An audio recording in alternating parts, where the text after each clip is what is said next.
This is Sarah Levitt with the Making Magnificence Project. And today, my guest is Julie Laulis, President and CEO of Cable One.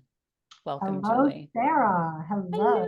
I'm super excited about this interview, the conversation.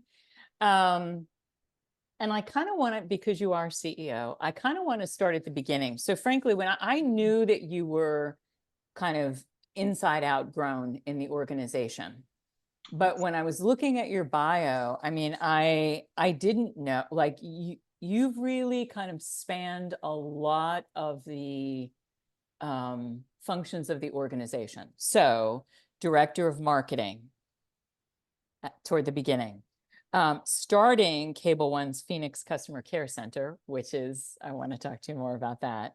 Then I knew you had moved into COO and then CEO. So I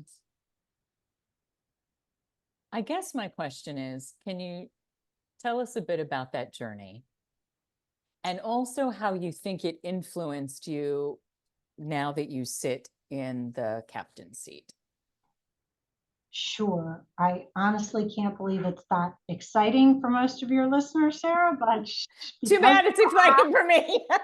Because you asked and I adore you, yes, I will.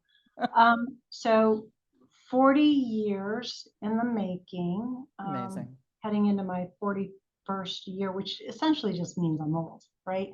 But 3 different companies, essentially, over those 40 years. Yeah. Primary function areas have been customer service, marketing, and operations. Working at a local, what we would call system level, as well as regional level, as well as corporate level, in multiple locations, in other words, in many different states across the United States. But 25 of those 40 years have been at Cable One here in Phoenix, Arizona.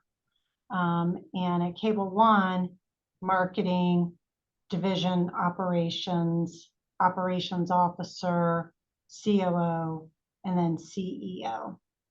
So essentially, my first job was as CSR. In other words, I was the person that answered the phones when someone called in and they wanted to know about their bill, or maybe they wanted HBO. Interesting. So truly front lines then, Julie. From CSR. Wow. Yeah. Yep. And when I graduated from college, number one, I graduated in telecom because I wanted to go work in cable, because cable was brand new then. Cable was only HBO and MTV. That's it, basically.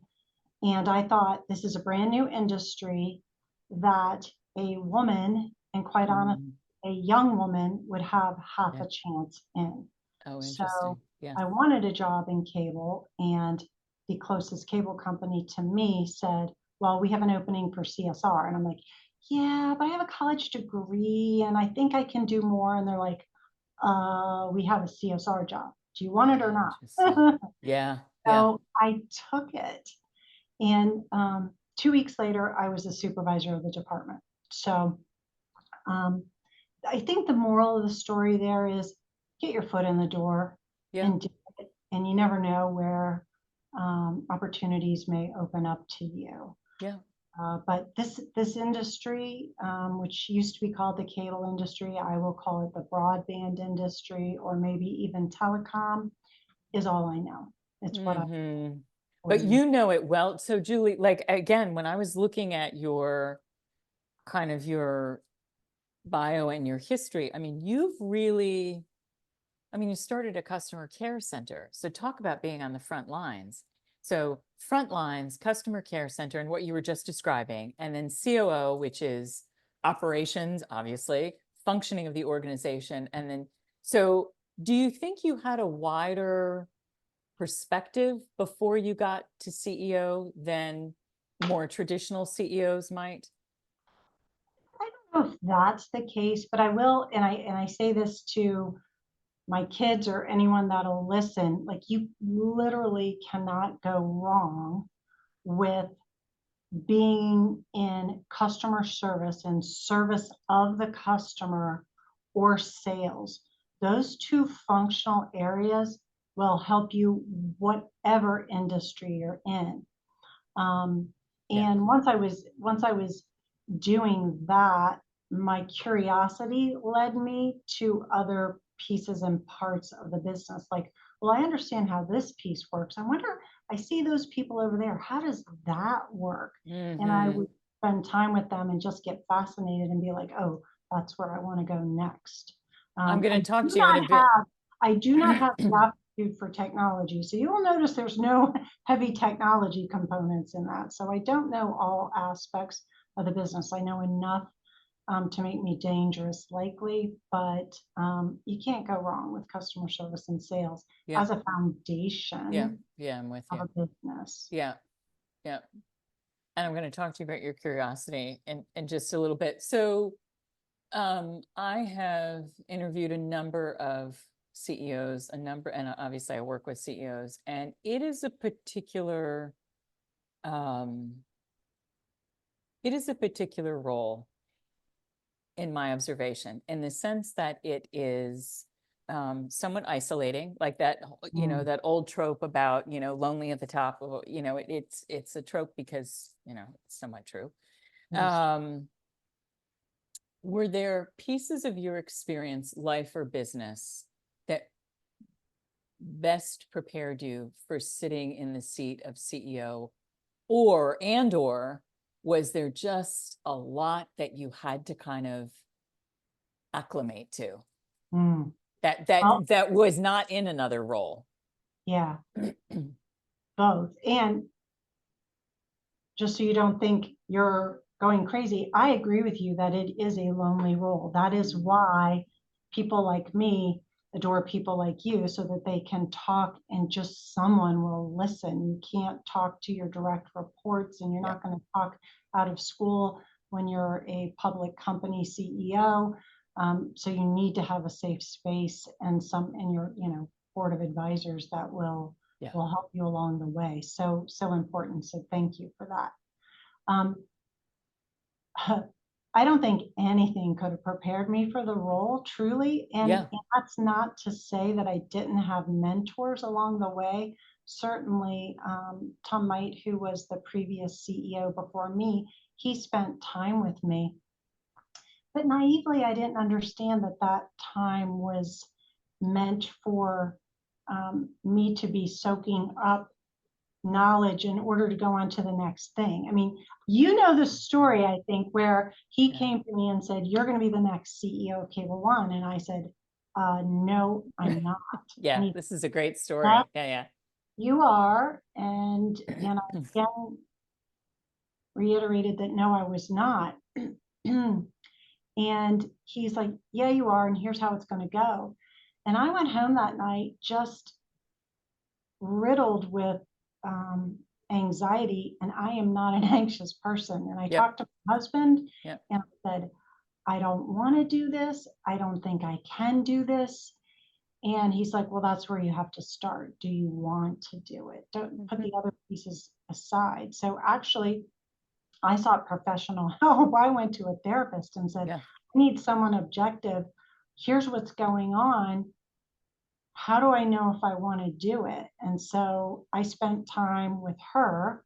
Once Yeah. I decided that I wanted to do it, then I had to spend more time with her Yeah. to get myself in a place where I thought I could do it and be willing to take it on. And I know one of the things that helped along the way was my husband saying, what sort of story do you want to tell to our daughter Mm, about what mm. opportunities are available to her? Because he totally believed in me the whole way. Whether I wanted to do it or not, that was my call. Yeah. Could I do it? He had faith Oh, in. yeah. And that that certainly was helpful. I also came to the realization that in any company, it isn't the CEO that is making it all happen. It truly takes a village. So if you have the village around you, um, and if you believe in the mission, and you're getting the opportunity, and you can show little or not so little females that they have a chance at holding a seat that previously hasn't been Yeah. or historically held by a lot of women, then I was like, sure. But I gotta Mm, tell you, I Googled a ton of stuff yeah. in that Yeah. first year because I was like, what are they talking about? Yeah. Especially in public company life, because our company was a division of another company. And so we sort of ran isolated from that. Um, I also, I just started doubling down on my reading, and it Yeah. was We're that going to get to that. reading, Yeah. I was reading annual reports. And if I found a letter of a CEO that I admired, I would reach out and say, hi, I'm a new baby CEO. Would you mentor me? Wow, Julie, I've never heard that. Wow. Yeah. Amazing. And so Amazing. not 100%, I'm going to tell you, like 7 out of 10 said yes. Now, they might not have done it on an ongoing basis, but they were willing to at least have one conversation and Yeah. point me in a direction. And as a matter of fact, I just reached out to another one. I heard this CEO from a private equity company speaking, and I just went to their website and their forum saying, can you get this to your CEO? Here's who I am. Here's why I want to talk to him. Thanks. If I Wow. hear back, great. Yeah. If I don't, hey, you don't ask, you don't get. And so I asked for help because I I just know that, Yeah. again, it isn't about me. It's about diversity of opinions and ideas coming together in order to make things work. So, which brings me to my brain is like in 10 different, I want to ask you all kinds of questions. So, but it brings me to kind of my next line of thinking, which is so all of if I think of the most exemplary leaders I know, so kind of that tippy top layer. Mhm. And I noticed this when I was interviewing for the Making Magnificence project before I wrote the book. And one of the themes that emerged among those exemplary leaders was kind of this ongoing quest for self-mastery. And that's what I'm hearing. So Julie, you're an accomplished CEO. You've been in multiple, arenas within Cable One, and yet you're still reaching out for another perspective, diversity of opinion, et cetera, et cetera. So, and that's absolutely, it's one of the traits that I see among kind of those tippy top leaders. There's a sense of kind of deep curiosity. And also I would say a combination of kind of curiosity and humility that is a fuel for continued learning. So can you speak about that? Because I don't in our, in our time together, I've never gotten the sense that you're putting on kind of you're never pretending to be anything you're not. You'll ask a question if you're not quite tracking, or here you are talking about way into your career as a CEO, reaching out to another CEO and saying, hey, can we have a conversation? What fuels that curiosity in you and humility? It's a combination. Well, I was going to say it might be, I really don't, I do think I'm unsatiably curious, and You I'm are, not yeah. really sure why, but I do have a deep belief that I am not the smartest one in the room. Like, I'm a Mm, hard worker. I'm not going to mhm. give up. And I think that gets me through probably 90% of what I have to do. But maybe my curiosity is born out of that belief that I'm not the smartest person. So I'm like, well, maybe I should learn a little bit more. Maybe I should learn a little bit more. And by the way, I get enriched every time I do. And by the way, I find people utterly fascinating. So they're my Mm, favorite topic. I want to spend time. Like, I meet people, I'm like, oh my God, this person's so fascinating. mhm, Let me mhm. talk to them about this. Um, But Julie, you're also constantly, like I know enough about, you're constantly reading books, articles, attending lectures, you know, all of it. You know, it was funny. The other day I was hiking, and I told myself, well, I'm gonna go for 2 hours. And I was like an hour in, so I'm like, I should turn around, and I'm like, but I can't wait to see what's around this next corner. I want to Uh, go. And I'm like, I'll just go a little bit further. I'll just go a little bit further. And there's something that, I don't know, I guess God put in me. I'm an explorer. I'm an explorer. And if I'm outdoors, I'm exploring. And if I'm indoors, I'm exploring with information. Um, I It makes me happy. I don't know what else to Yeah, say. no, it's, yeah, no, you are, it's just interesting in my observation, you know, if I'm looking at patterns, my observation is that the most exemplary leaders are also the most curious. And interestingly enough, they will often say that they are not the smartest person in the room. It's very interesting. Mm. And all of them are incredibly, like all of you are incredibly accomplished. So there's this interesting humility, like I'm not the smartest person. I can be kind of be learning from anybody. I'm thinking of a number of CEOs that I've interviewed and worked with.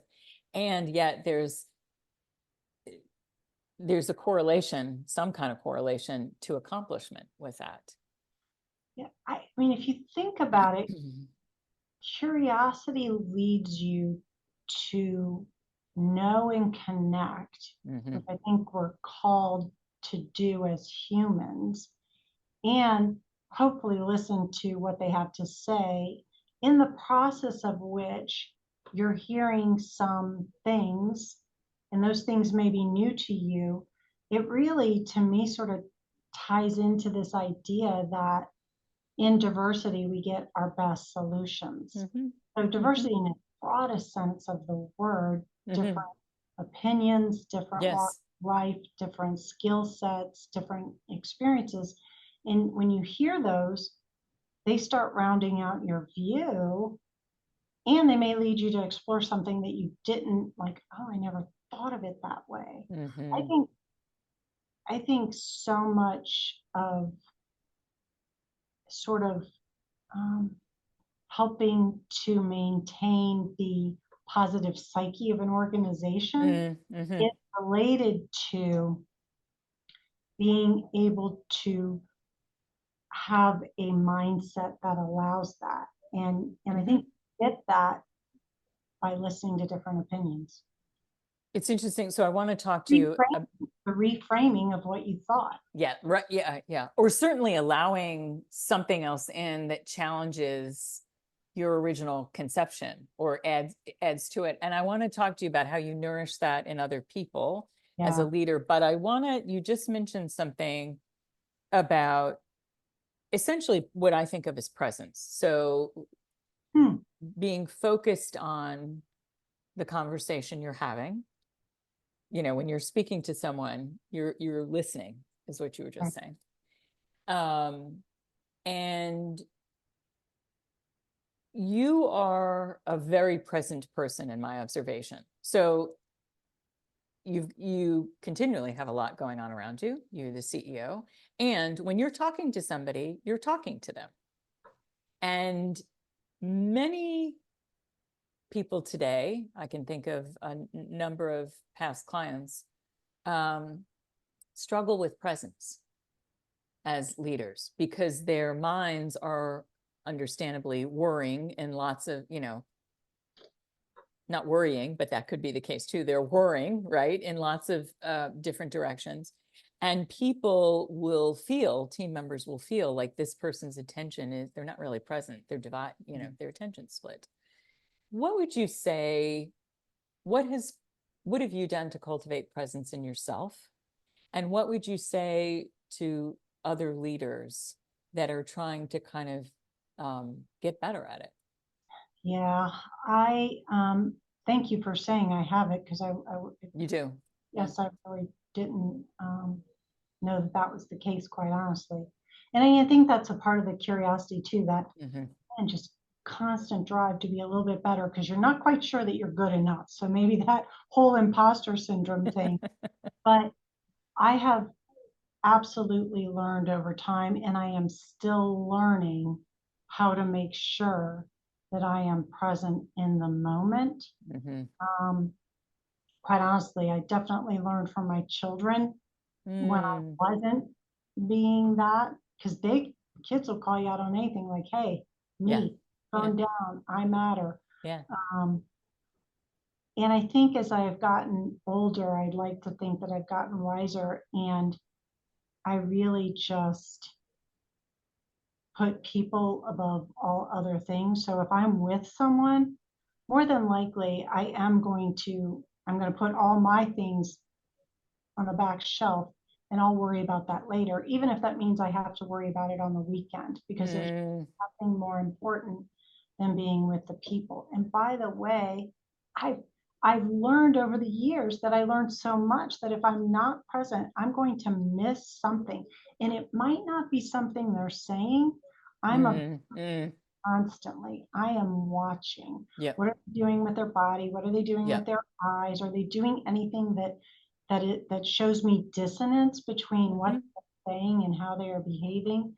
And when I learn things like that, I usually end up making better decisions or asking better questions so we get to a better place. But I think all of us humans in 2024, with the lure of our Yes, mobile devices, yes. need to work on this, me included.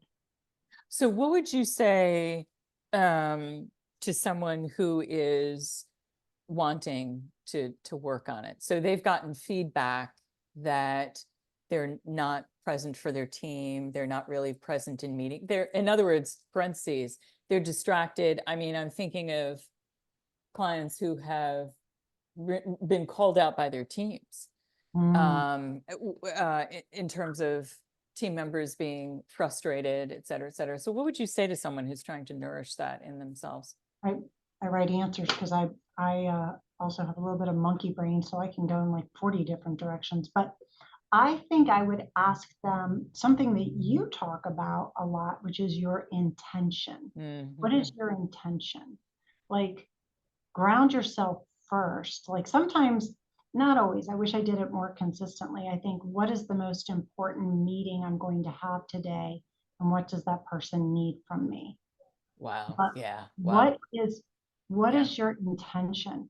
And if your intention is around serving that person and helping Mm-hmm. that person versus manipulating them or getting what you want, or just check, I had this one-on-one. Yeah. Maybe you don't really like working with people, and maybe you do better at an individual contributor job, quite Yep. honestly. Yep.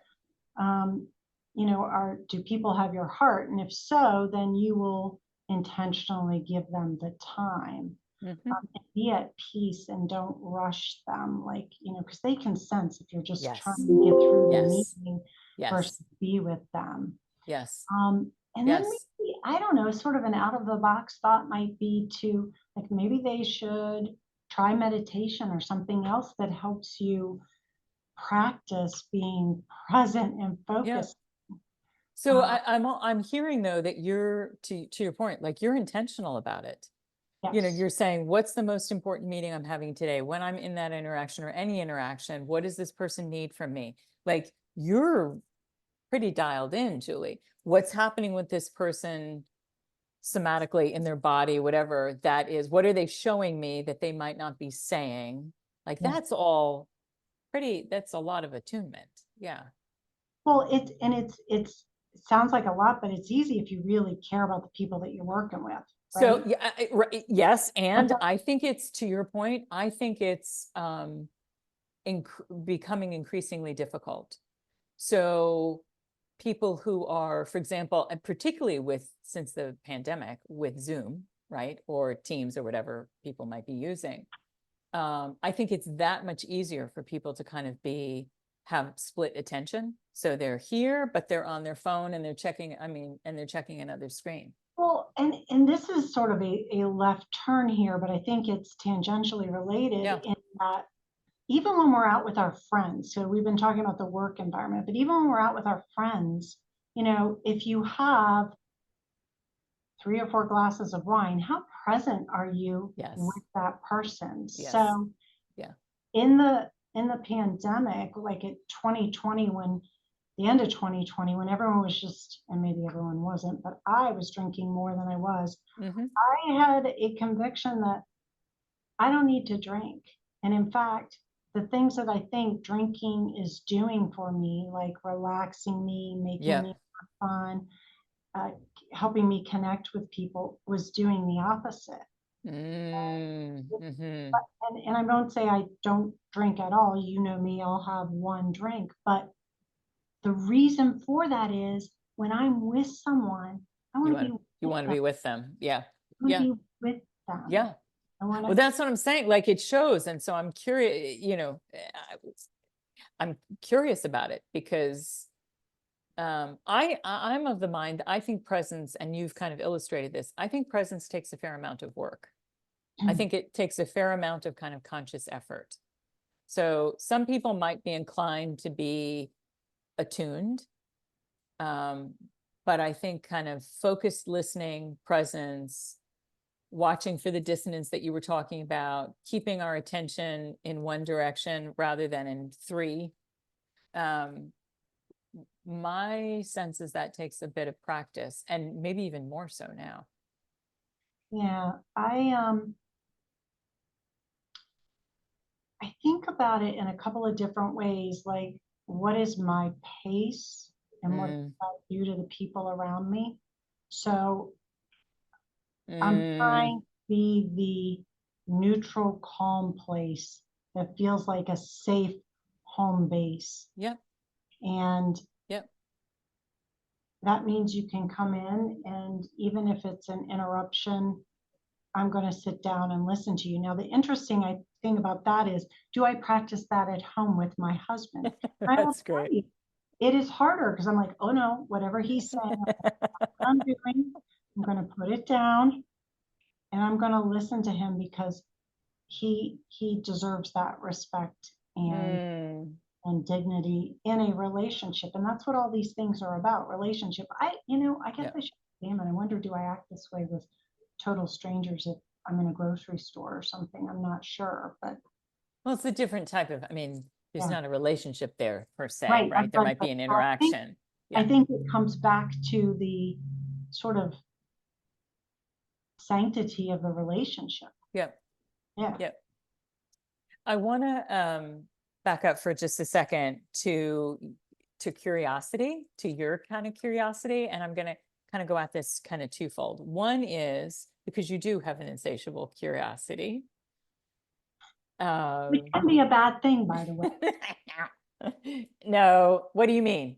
Because you go down a rabbit hole on things that, and I waste time. So I'm like, I'm trying to curate. I have an analytical side. Curate your curiosity. I am, because I have an analytical side too. And so my analytical side has to come into play and say, wait, you're really curious about this, but do you need to know this now? How will it, help you? And so that I can, because I literally, I can't, there's going to be a day where I'm like I'm auditing classes. I'm going to school just to learn for the fun of it. And I'm reading about things that I want to catch up on. I mean, because I want to shove so much stuff in my head, but yeah. So how you have an insatiable curiosity. And to your point about everything really. So you're on a hike and you're like, I can't wait to see what's around the corner, which is beautiful. So a couple of things. When,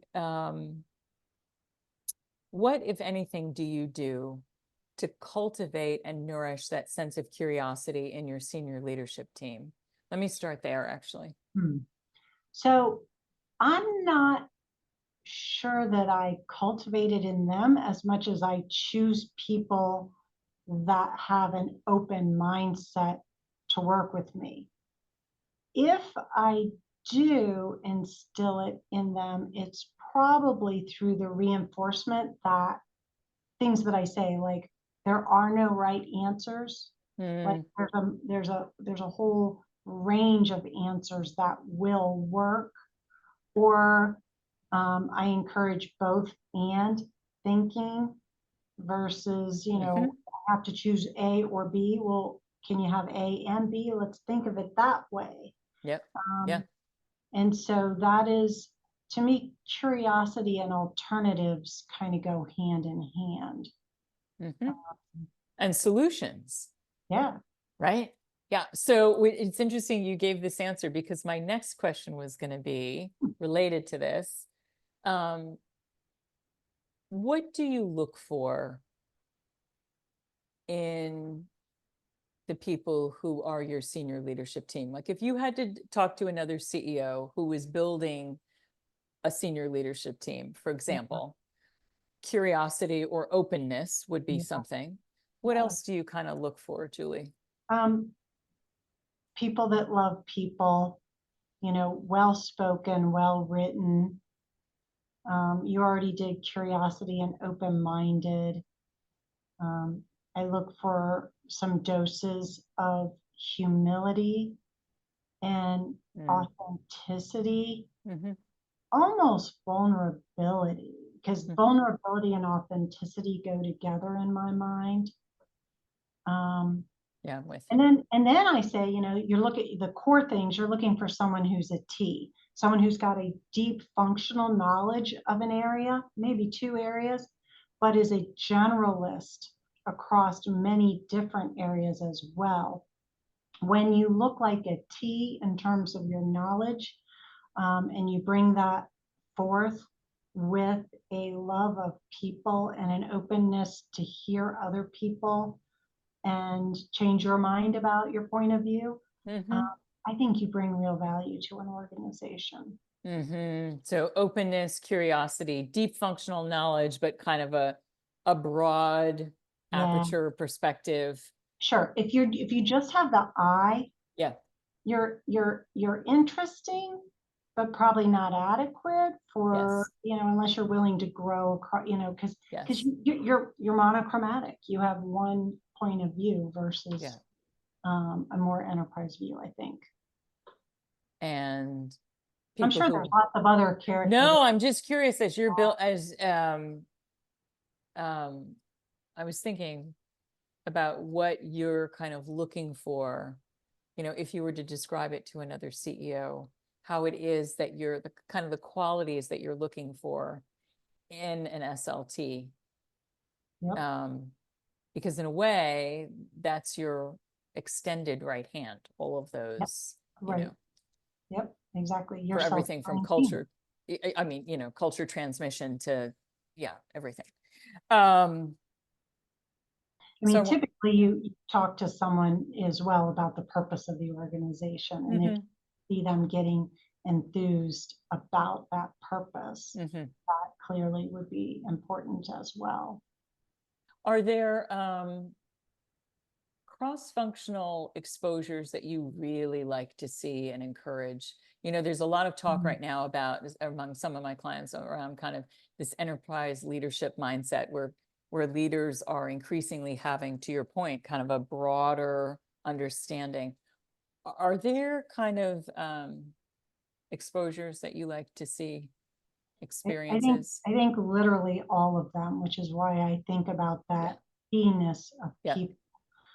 And there are organizations that do tremendous jobs rotating people through functional areas so that they can take on sort of that ultimate general manager position, which kind of is the CEO position, right? You're just generally, it's sort of the general manager role. The more you understand about how your area is affecting another area, of course, helps you out.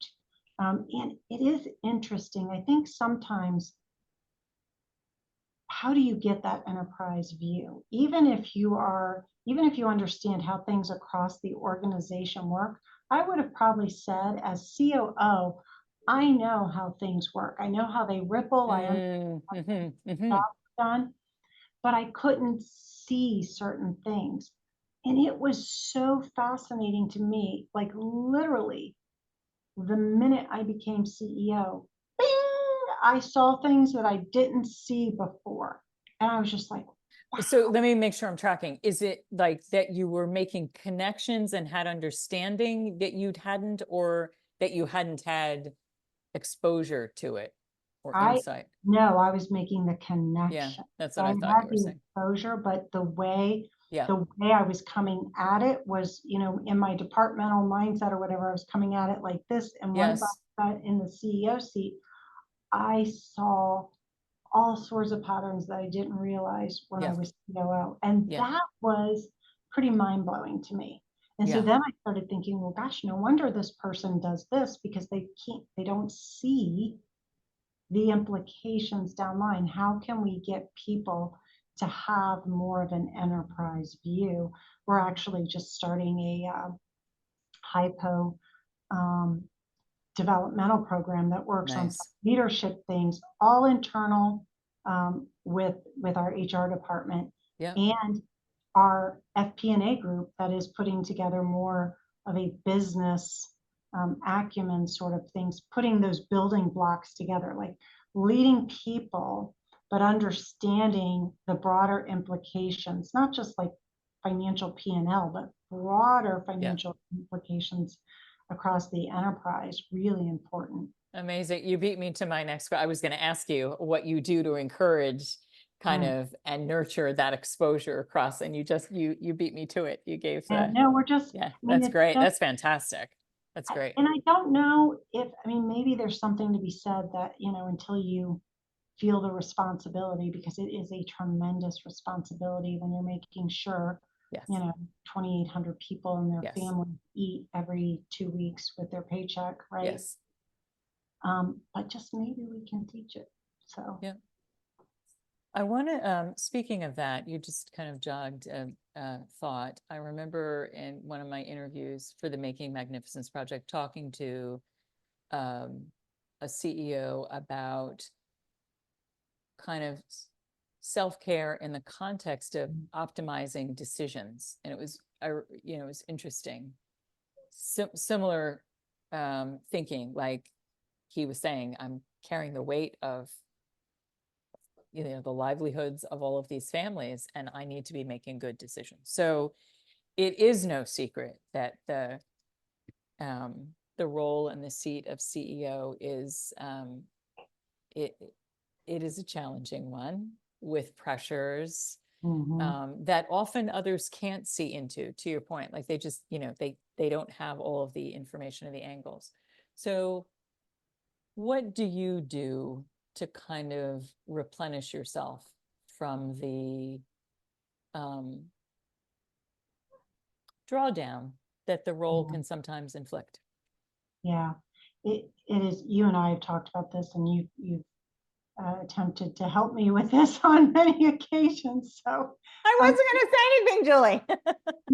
No, I but think you're I good think at that, it. like, people think probably being a CEO is so glamorous, but I think it's like travel. They think travel's glamorous until they do it for a while, and then they're like, oh, this is sort of a pain in the buns. Yeah, yeah, Not so glamorous. yep, Um, Everything that I take in, literally everything, like every conversation, everything I read, everything I see, all night long while I try to sleep, is all with a filter of Cable One on it. I'm constantly filtering things like, what could this mean for the company, or how could I use this for the company? yeah, Um, and it, after a while, it will catch up with me.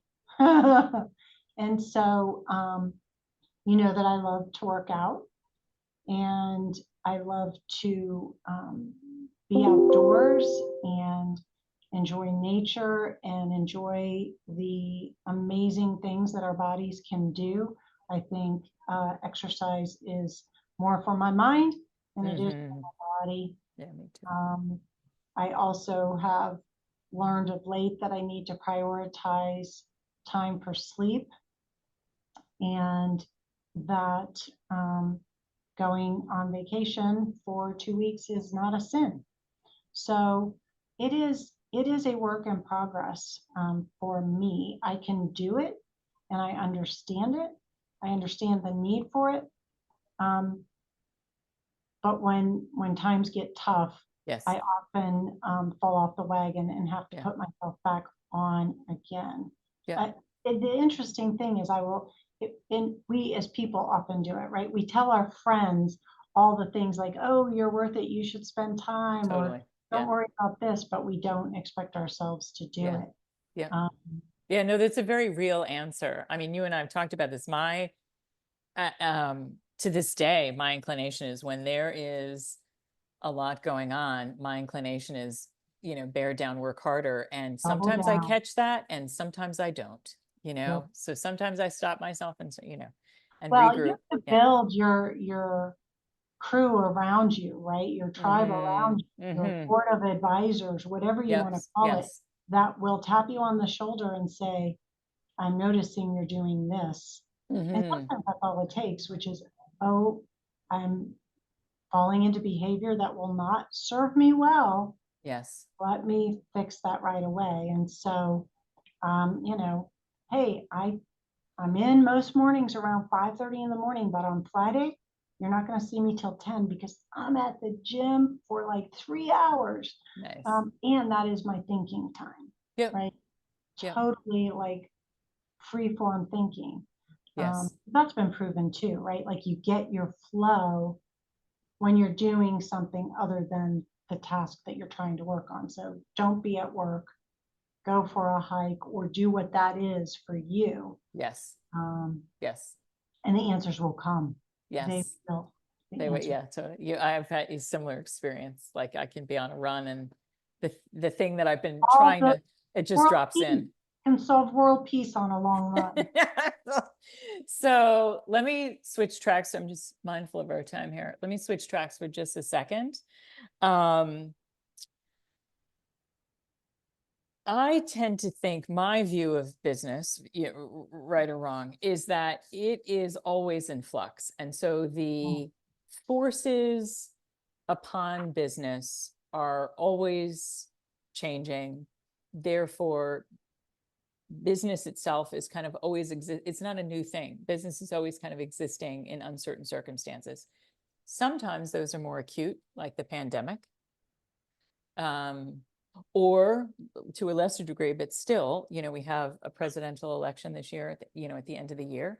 So I'm curious, Julie, about kind of so there is all the kind of the external flux and uncertainty and change that when you're leading an organization is just kind of part of what you're leading through all of the time.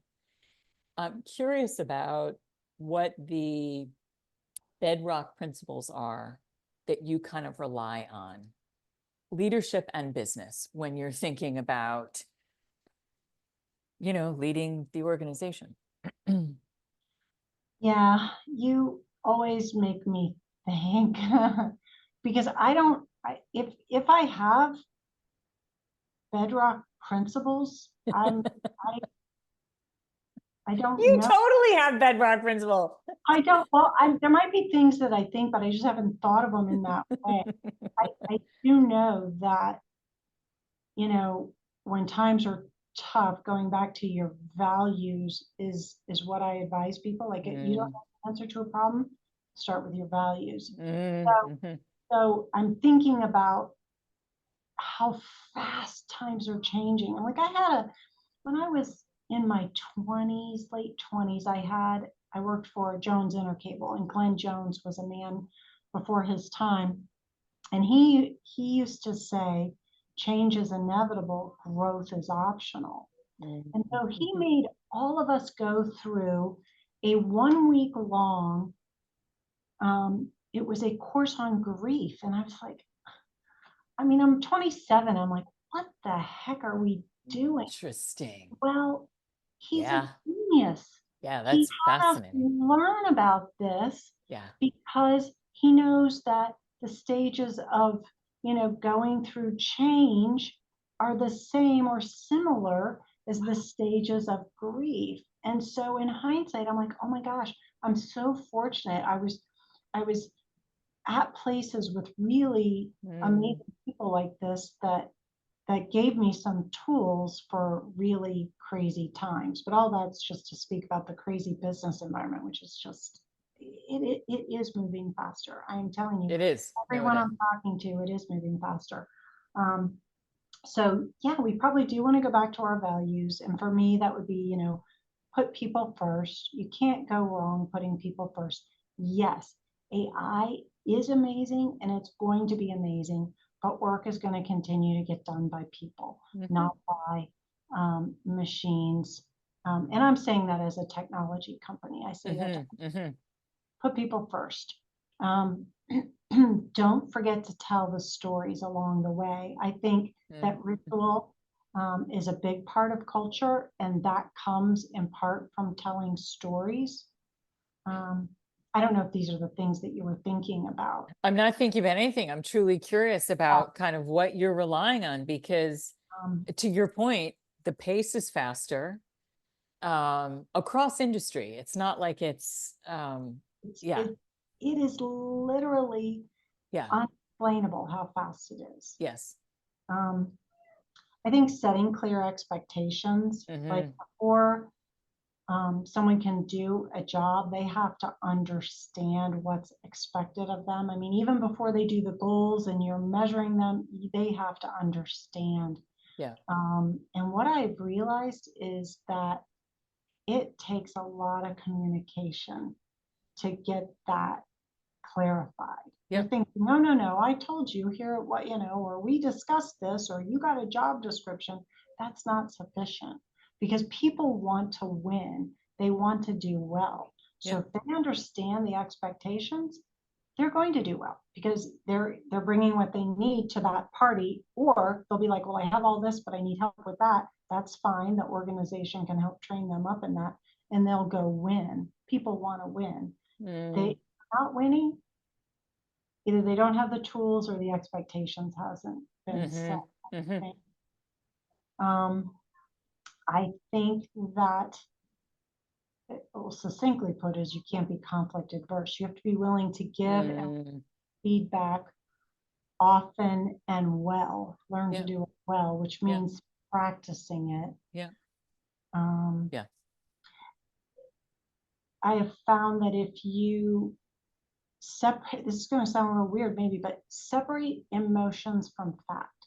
So if you and I are having a conversation and I feel myself getting warm inside and I'm thinking she is saying something that is triggering something in me for some reason, like, oh my gosh, she's talking about something that I absolutely hate. I don't believe that. I'm feeling an adverse reaction to it. That warm feeling is my hint to what is Sarah saying versus what am I feeling about what is Sarah saying, because facts, and we will overlay, Sarah said this, so it means I'm a bad person, or it means something. Get to that neutral place, and that's what I'm thinking in my head. Julie, get neutral. Get neutral. Yeah. We can get to that neutral place. We're going to be able to have a better conversation and get to a place of understanding. Boy, that one's bitten me in the butt a lot of times in the past. Yeah. And it still does. Everybody. Yeah. But, and again, for some, because it's so easy at home than it is at work, but yeah. Tool set applies. Don't be afraid to ask questions. Don't be afraid to ask for help. Well, that goes to your curiosity piece, right? I mean, you know, people who are curious are just naturally asking and often very good questions. Yeah. Well, and be that, it depends on your level, right? But if you're a C-suite person or an executive leadership team member, flying around at the 50,000 foot level is great, but every once in a while you got to dive down to 5 feet. Now, I don't want you staying at 5 feet, but you know to go down and inspect what you're expecting and then pop back up again. And if you don't know enough that when you're at the 5 foot level to know if things are going right or not, then you may not be in the right job, quite honestly. I was just thinking, Julie, it's so funny. I was just thinking as you were talking about the, you know, kind of here and then popping down, and I was just thinking that your experience, front lines, operations, like it's probably, I mean, tell me if I'm off here, it's probably not difficult for you to pop down to take a look and see if things are what they should be, and then pop back. Like Right. I'm guessing you know what you're looking at and for. Uh, Yeah. in this role, yes. Yes. So this Yes. is going on, and it makes me think, oh, I wonder if someone filled in so and so and so and so, and how are they doing with this? Go down, look. Oh my goodness, that's how we built that. That's going to cause a problem for in the future because of X. Okay, Yeah. communicate with so and so, and then for me, it's the popping back up that I have to make sure I do, because again, I'm going to be fascinated. I'm with people. So I'm going to want to go down there and help them solution. But I have absolutely learned that I cannot fish for the people. I have to let them do their thing and go back and do my thing, because we each have a role, right? We each have For a sure. role. Yeah. We're each a piece of the puzzle that comes together, and they don't want me doing their job, and they're okay doing it. So hands off.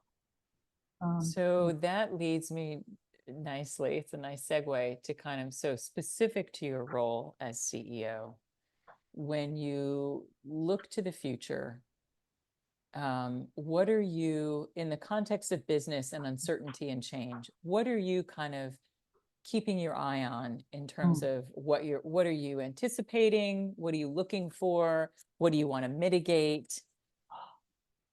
Boy. How long a list do you want, Sarah? Well, and my comfort zone would be working in the here and now and fixing problems, because that's kind of fun. And but that's not a luxury that I have, because I can't bear the thought of coming around a blind corner and getting hit by something. So, being very reflective about what's happened in the past that's gone well and hasn't. I mean, I think the things that are on the top of list of almost all businesses now are the changing workplace and the changing workforce. In other words, talent, and like having conversations about, should we have a 4-day work week versus a 5? And what does the workforce of the future look like? And how do we train people to evolve their positions so that they will still have work versus work that's being, the volumes are being downshifted because of the way that the work's getting done through work going away or becoming automated or being supported by machine learning or AI, for example. So I think talent and that workforce of the future, but also the workplace. Like, I'm in an office right now, and what role does the office have going forward? And not just for business, but for broader social reasons. I mean, I have worried a lot about our associates since COVID because of mounting and ongoing mental fragility coming from isolation related to the pandemic. And then you layer on top of that a world that is so uncertain and the effect that has on the human psyche. And what role does or should a corporation play in that? So that's one thing. The how you shape culture over time is another. Like, we come from family values, from the Grant family values, because we used to be a division of the Washington Post Company. So from Catherine Graham on. So very, very strong values that have shaped our culture, lots of ritual involved in it, and it's a beautiful thing. But over time, all cultures, I think, need to be shaped, and they need to change somewhat. So what are the things that we must keep, and what things are we willing to let go and replace them with other things? And I think that's